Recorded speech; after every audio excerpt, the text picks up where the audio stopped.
Investor Brand Network, IBN, a multifaceted communications organization engaged in connecting public companies to the investment community, is pleased to announce the launch of the Stock2Me podcast as part of its sustained audio communications effort to provide specialized content distribution via widespread syndication channels. The following Stock2Me podcast is an Investor Brand Network audio production and may feature a client partner of IBN. Investor Brand Network may have been compensated for the production of this podcast. Please be sure to read our entire disclaimer for full disclosure. Thank you, and here today is your host of the Stock2Me podcast. Welcome back, everyone, and thank you so much for joining us once again at the Stock2Me podcast, brought to you by the Investor Brand Network. I'm your host, Stuart Smith, and I'm really excited to be welcoming to the program today Stacy Wallace. Now, Stacy Wallace is a leading expert in the field of business psychology and process strategy. She helps business owners, leaders, entrepreneurs, and she helps them learn essential hacks necessary to build a life and a business they love. Wouldn't we all love to have those two things right there before us? Now, let's talk a little bit about her life. For over 30 years, Stacy has been effectively shifting mindsets into greater outcomes as an engaging speaker, thought leader, business executive, and author of 8 books, including Fueled by Fire. I don't want to give everything away, so let's welcome Stacy to the show. Stacy, thanks so much for calling in. No, it's great to be here, Stuart. My pleasure. I'm looking forward to this. This is going to be good. Well, I know you are a savvy veteran yourself. She's also the host of the Comeback Small Business Radio Show. So this isn't your first rodeo, but if you would, let's learn about you, Stacy. Yeah, well, I've been tremendously blessed. I've been over 30 years in corporate America, scaling companies into the hundreds of millions and from startup building massive sales teams into the hundreds of thousands.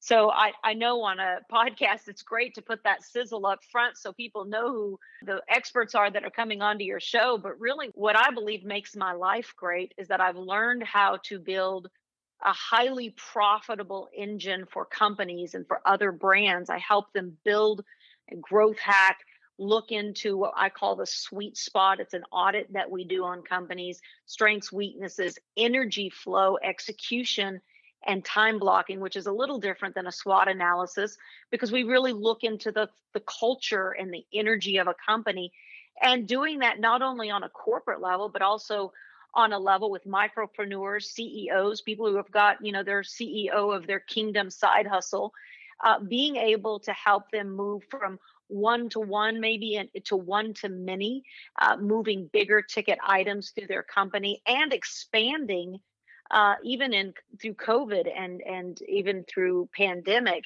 How can, in a moment where many people are pulling back, how and what should you double down on so that you come out of a season of shift, the comeback? When you have a setback, don't take a step back, but get ready for your comeback, because sometimes a setback like COVID is actually a setup for you to stop, rethink, reboot, and maybe even reinvent your brand or reinvent the way you're doing family, reinvent the way you're doing your finances or fitness. So that's been over 30 years that I've been doing that. I'm executive vice president of a major telecom that we actually market phone systems and text message marketing, both on the micropreneur level, the small business level, as well as internationally to big businesses around the world. Personally, I am the mom of 2 kids. My daughter was in a car accident this morning, flipped her vehicle over. And, when you have a morning like this morning, Stuart, you step back and you look at all the modalities we do in business, all the things we do to build companies and build people. You step back from a moment like this morning and you just give thanks that obviously there were angels when you saw the accident, watching over her, protecting her. But to be in a place where it really helps you do a level set of what matters most in your life. And are you building a life and business that you love? And if you can't say that, then really you're just spinning your wheels like a rabbit or a hamster, I guess, on a wheel. And that's what we love to do, even with our products at VoxOx. How can we help small business owners really love and embrace their life, their business, and how can it do better to make life better for many?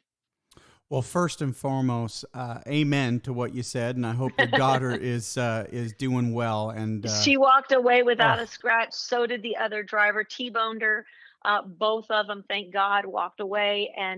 But it does. It level sets your life to mhm. where you look and you go, what matters most? And I think we just finished a book that every year we read with our staff, with our team members, and it's called Good to Great. Most people have probably heard it because it's a best-selling book. But in it, it also at the very end, it says, what does it take for you to go from being a good company to a great company? And it all comes down to the values that you put at the forefront of your company. And if you're not a strong core value led company or business or leader, this is a perfect time to level set what matters most to you so that you build that life you really want to live.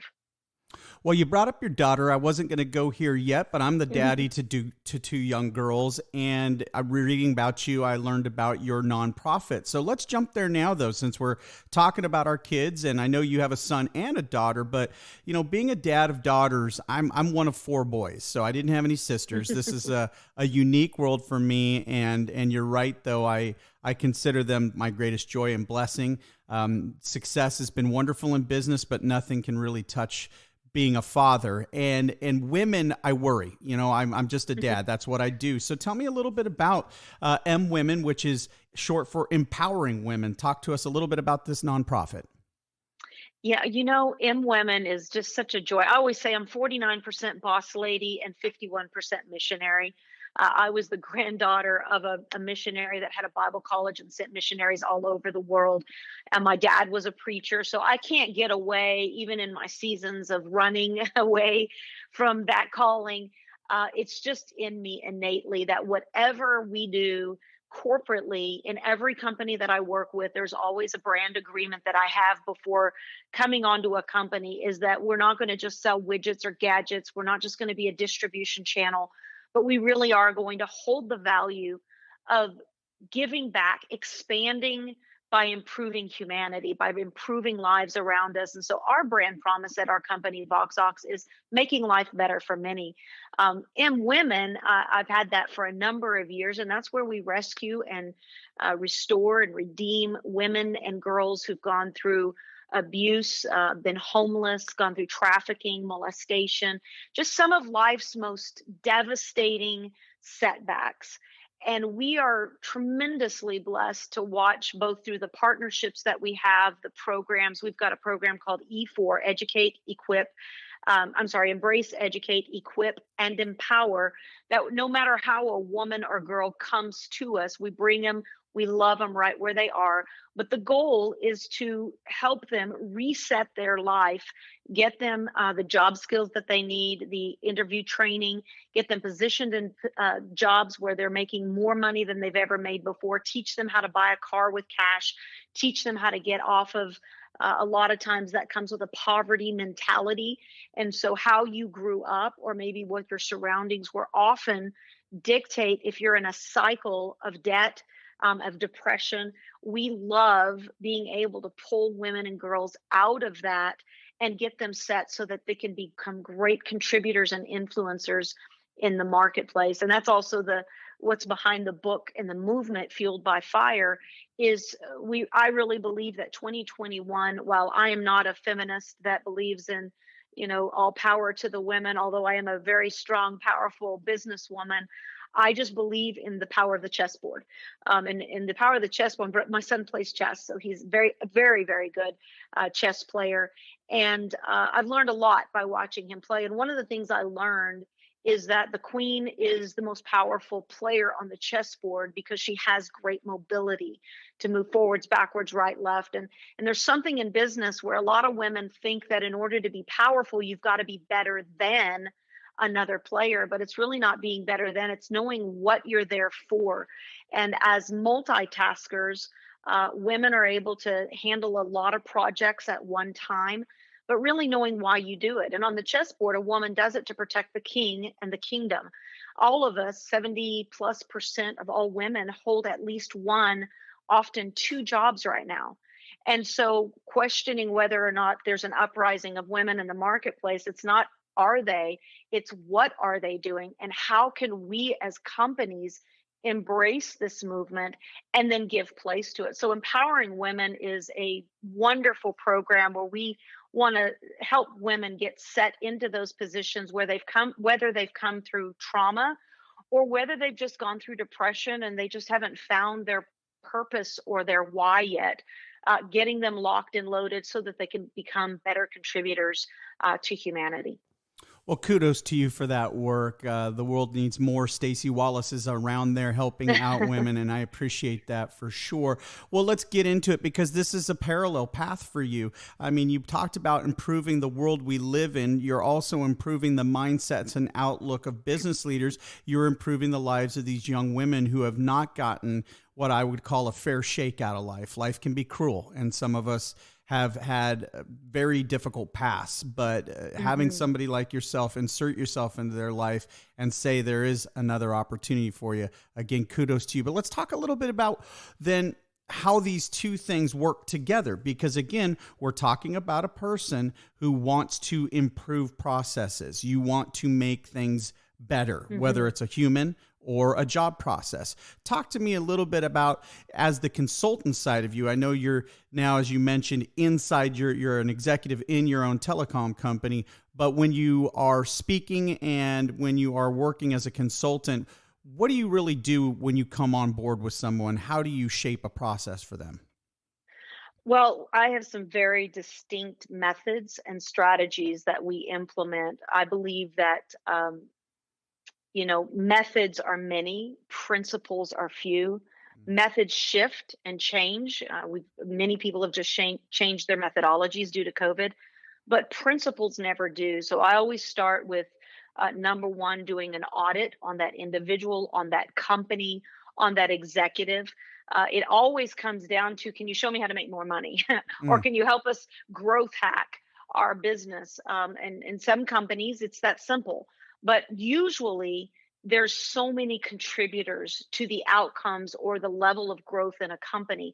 And that requires a deeper audit of looking at what got you here, where are you wanting to go, and then what is the gap between where you're at and that ideal future. I remember one time I was meeting with a CEO, and I asked him, I said, so what do you want that you don't currently have?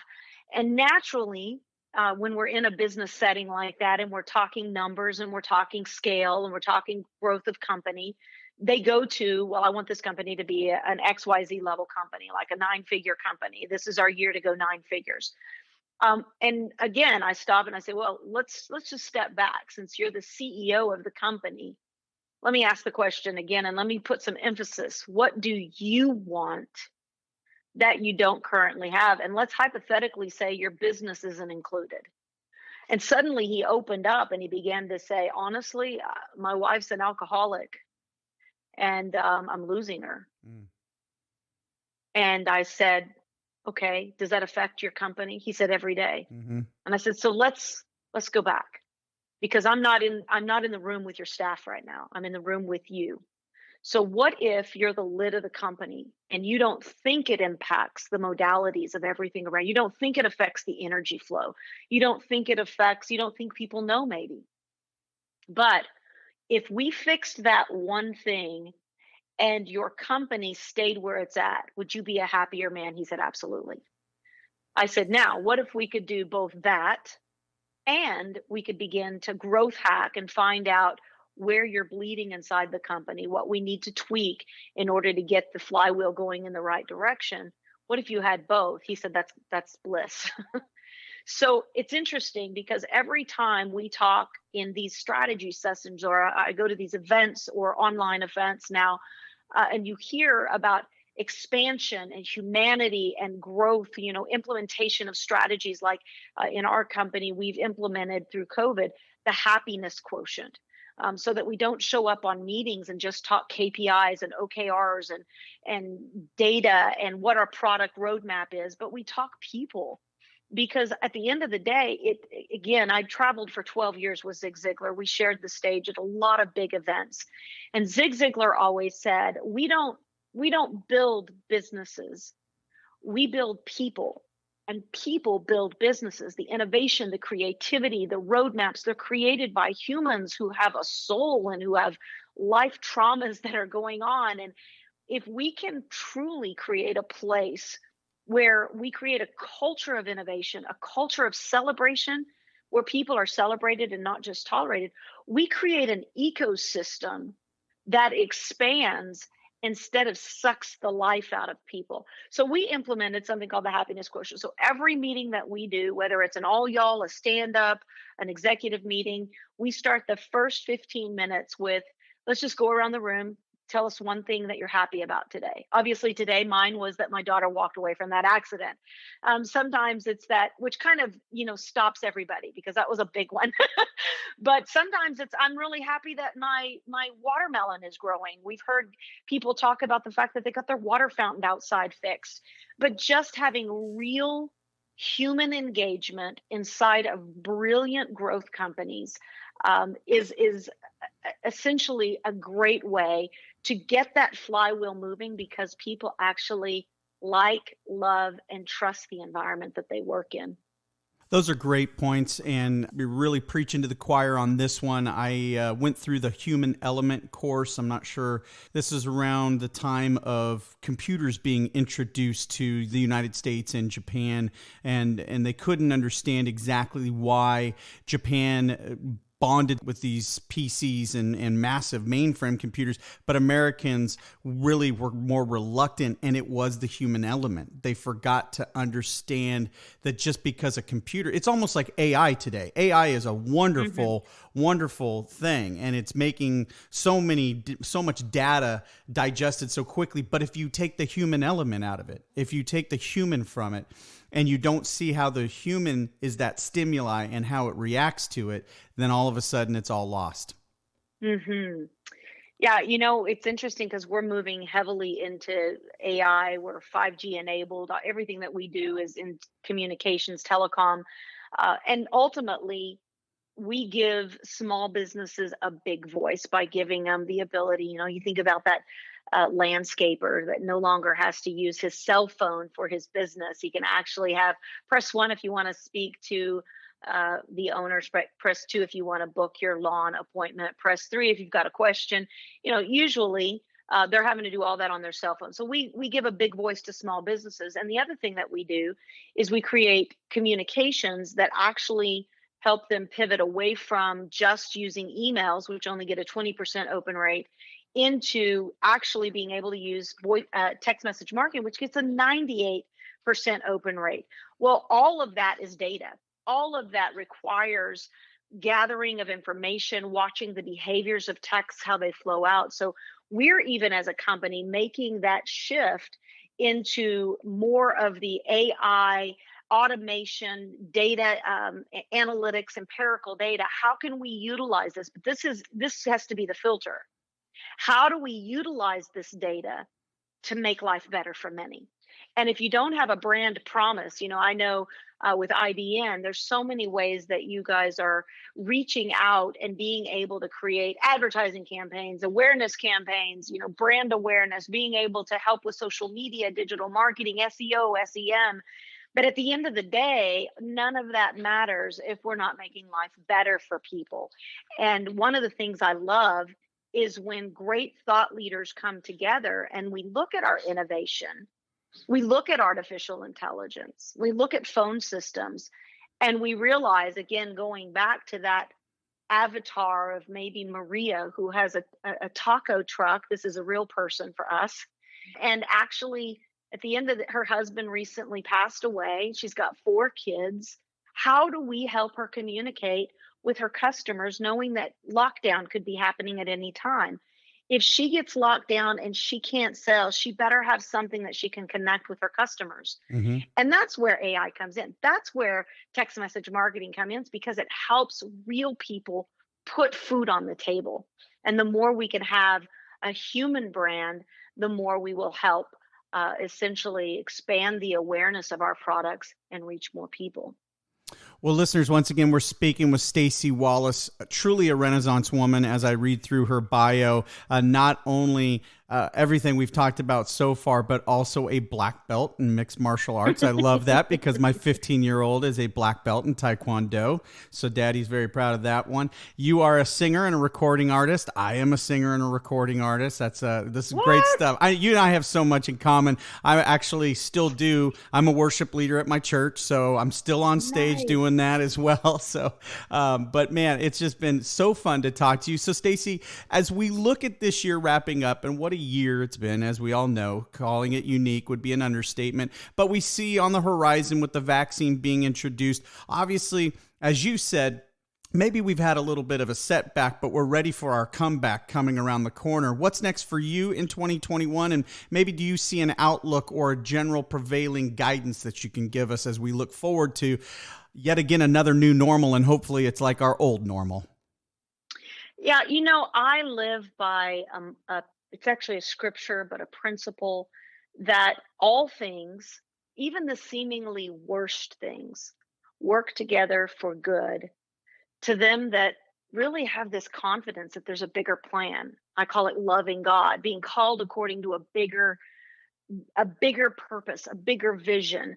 And whether it's my daughter's car accident this morning, whether it's COVID, whether it's the setback of one company or somebody losing a job or one company closing down, if you maintain a level of faith over fear, even as an executive, as a CEO, the energy that you put out into the world is exactly what's going to create. And I like to think of it like a portal, and the same energies flow. So if you open a portal for positive energy, then you're going to allow positive energy to come back to you. When I speak of Fueled by Fire, this is a faith-based book that I've written. And so it's a very big part of my life, the way I've done business, how I believe I've been able to come alongside great companies and great entrepreneurs and help them scale with such success, is because there are things that you can get only by tapping in to a higher consciousness of positive energy, a higher consciousness that's beyond our physical emotions, beyond what's actually happening in the day-to-day operations, but tapping into and saying, you know what, I want to receive what other people aren't receiving. I don't hang out watching what some people watch because it's negative. It's so negative. I want to stay in the spout where creativity flows out. And that is something I say in 2021. People are going to begin to recognize that I am the author of what happens. Maybe I can't control what happens to me, but I can control my response to it. So my response to COVID, my response to setbacks. And I always like to see that setbacks are a setup. Every setback. I've gone through some major setbacks in my life. Our house burned down. I've gone through, as a worship leader and recording artist, I was nominated for New Female Vocalist of the Year in country music, and then lost my voice.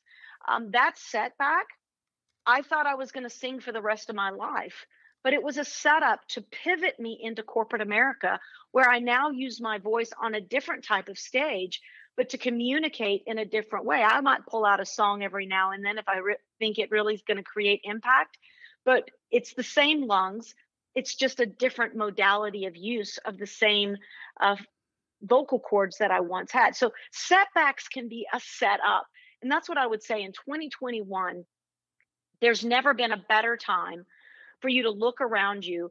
Starting in January, I'm going to be doing a 5-day challenge on January 4th, and it's going to be a free 5-day challenge, just bringing in entrepreneurs and leaders and helping them build a life and business they love by hitting the reset button on the biggest F words of your life: faith, family, finance, fitness, and freedom. Being able to go through the same audit, the same strategies and methods that I've used to help scale companies into the hundreds of millions and sales teams into the hundreds of thousands, helping individual entrepreneurs now do the suite audit, the D4 business plan creation, showing them how important it is to implement a 1% method of micro progress, and being able to do that to hopefully help people tee up their year and be able to move in, if they're going to adopt new systems, new technologies, new methodologies, making sure that it's built on the principles that are going to help them build a life and business that they love.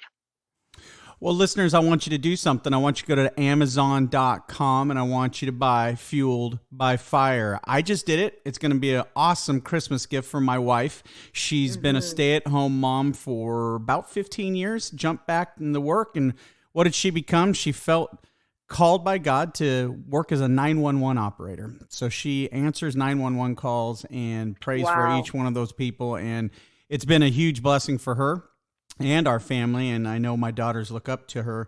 But I'm reading about you. I'm reading about your book, and this looks like something great for you. So, men, go get this for your wives for Christmas. Stacy, thank you so much. What a message. My day has been brightened just speaking with you.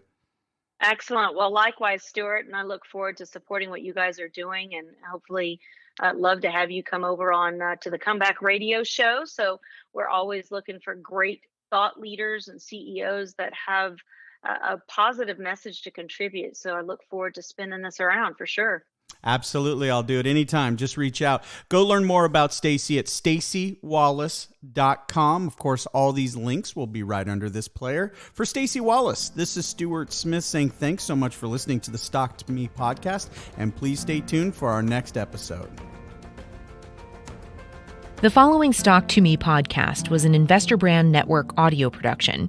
IBN is a financial news and publishing company delivering a new generation of corporate communication solutions, including news aggregation and syndication, social communication, and enhanced news release services.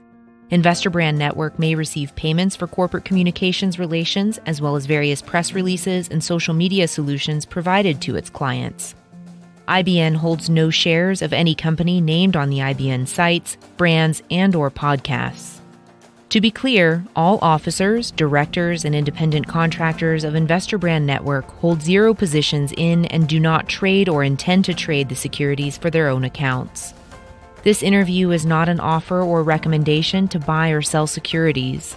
Information in this broadcast is presented solely for informative purposes and is not intended to be or should it be construed as investment advice. As in all investments, investment in the featured company carries an investment risk. Listeners should review the company thoroughly with the registered investment advisor or registered stockbroker. This podcast audio interview by Investor Brand Network is not intended to be a complete study of the featured company or other companies mentioned. Information used and statements of fact have been obtained from featured company and other sources, but not verified nor guaranteed by Investor Brand Network as to completeness and accuracy. Such information is subject to change without notice. Please see our full disclaimers and disclosures at investorbrandnetwork.com.